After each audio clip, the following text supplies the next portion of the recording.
Let's test cheap versus expensive cut-resistant gloves. So starting with our cut test, after several cuts, cheap gave out first and expensive fared up better.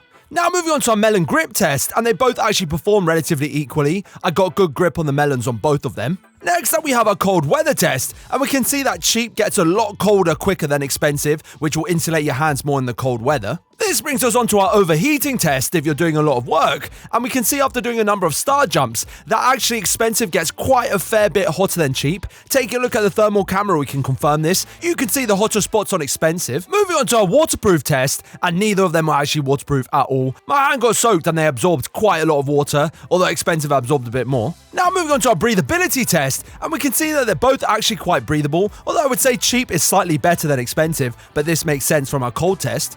And finally moving on to our dexterity test, and this time expensive does a little bit better. Since the material has a bit more stretch to it, I can move around the handle easier. So overall expensive wins. Very cool.